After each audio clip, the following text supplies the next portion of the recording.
এই যে 5 মিনিট হয়ে গেছে, আমি ঢাকনাটা তুলে নেব।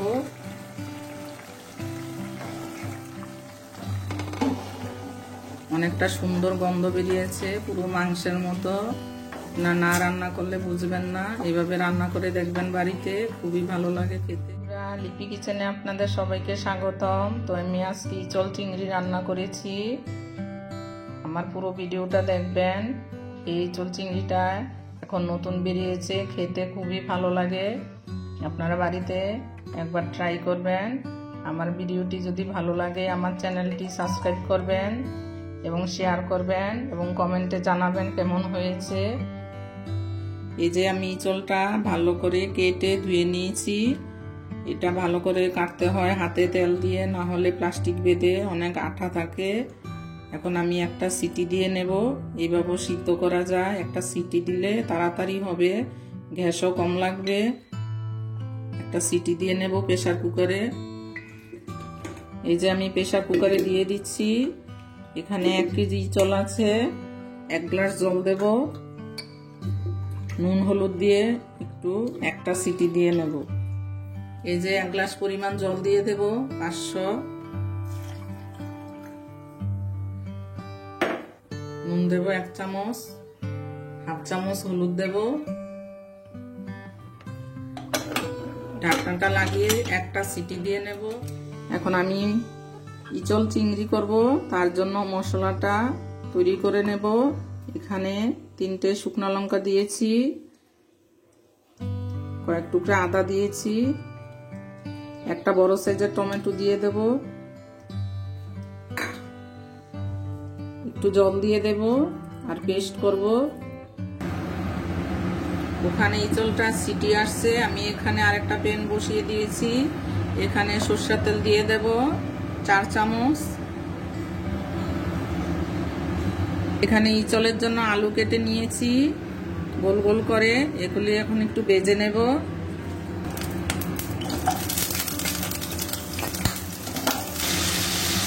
হলুদ দিয়ে দেব 1 চামচ, হাফ চামচ নুন দিয়ে দেব,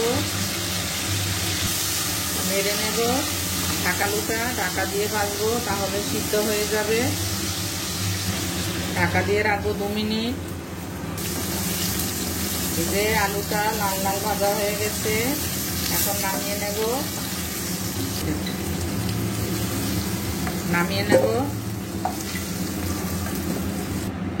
এখানে তেলটা রয়ে গেছে, আর একটু তেল দেব 2 চামচ। এখানে 300 গ্রাম চিংড়ি আছে, আমি ভালো করে কেটে ধুয়ে নিয়েছি, গরম জল দিয়ে ধুয়ে নিয়েছি। 300 গ্রাম চিংড়ি নুন হলুদ মাখিয়ে রেখেছি, এখন ভেজে নেব।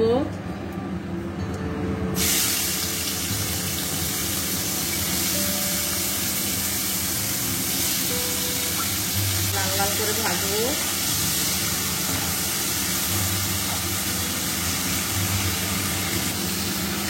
যে চিংড়িটা ভাজা হয়ে গেছে, এখন নামিয়ে নেব। 2 মিনিটের মতো ভাজলেই হবে, বেশি ভাজলে শক্ত হয়ে যায় চিংড়ি মাছ। এখন নামিয়ে নেব। যে তেলটা রয়ে গেছে, এই তেলের মধ্যে আমি গোটা জিরে দেব,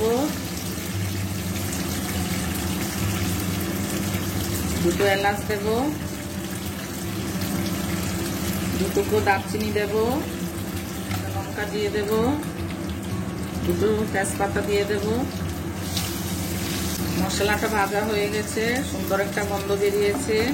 এখন আমি এখানে 2 চামচ রসুন কুচি দিয়ে দেব।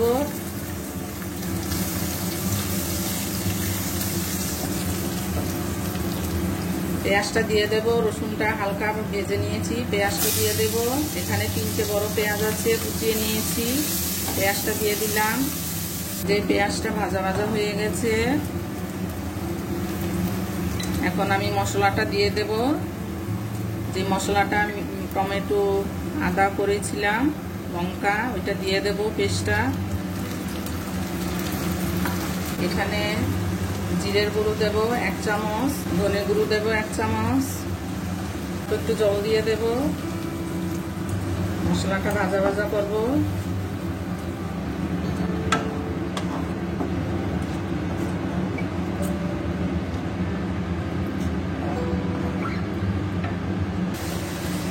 এই যে আমার মশলাটা হাফ ভাজা হয়েছে, আর একটু হবে। এই চিংড়ি মাছটা দিয়ে দেব।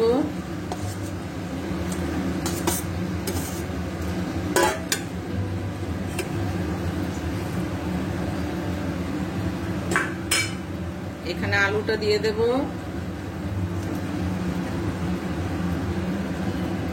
একটু নেড়ে নেব।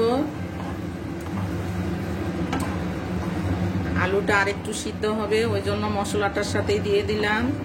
যেহেতু আমার ইঁচড়টা আগেই সিদ্ধ করা আছে, আলুটা সিদ্ধ হতে একটু টাইম লাগে। নতুন আলু। আমি ঢাকা দিয়ে 2 মিনিট রাখবো। আমি ঢাকনাটা তুলে নেব। আলুটা সিদ্ধ হয়ে গেছে, নেড়ে নেব। সিদ্ধ করেছিলাম, সিটি দিয়েছিলাম একটা, কতটা নরম হয়েছে। এই যে এখন দিয়ে দেব।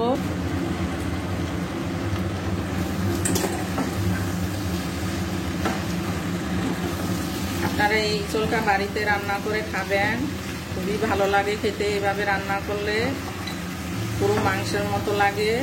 আর এই ইঁচড়টা খাওয়া খুবই শরীরের জন্য খুবই ভালো, খুবই উপকার। বাচ্চারাও খাওয়া ভালো। যে নেড়ে মিশিয়ে নিয়েছি, এখন আমি গরম জল দিয়ে দেব।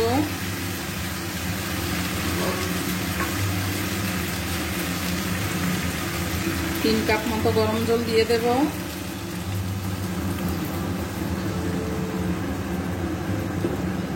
এখন ঢাকা দিয়ে রাখবো, 5 মিনিট রান্না হবে। আপনারা নুনটা দেখে নিতে পারেন, যদি আর একটু লাগতে পারে, আমরা লাগবে না। এখন নামিয়ে নেব, আর 2 মিনিট নেড়ে চেড়ে নেব। একটু মাখো মাখো হবে, বেশি ঝোল হয় না। আমি একটা টমেটো কেটে নিয়েছিলাম, দিয়ে দেবো এটা। 1 চামচ ঘি দিয়ে দেব।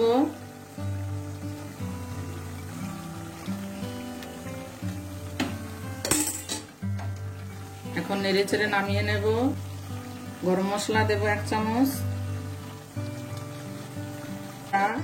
আমার রান্নাটা হয়ে গেছে, কমপ্লিট হয়ে গেছে। এখন পরিবেশন করব, নামিয়ে নেব।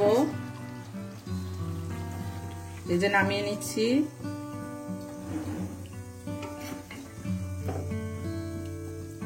বন্ধুরা, আমার ইঁচড়টা রান্না হয়ে গেছে। দেখুন কতটা সুন্দর হয়েছে দেখতে। আপনারা বাড়িতে অবশ্যই রান্না করবেন। একবার পুরো ভিডিওটা দেখবেন, আমি যেভাবে রান্না করেছি এভাবে রান্নাটা করবেন। খেতে খুবই ভালো লাগে। যদি আমার পুরো ভিডিওটা ভালো লাগে, শেয়ার করবেন এবং কমেন্টে জানাবেন কেমন হয়েছে।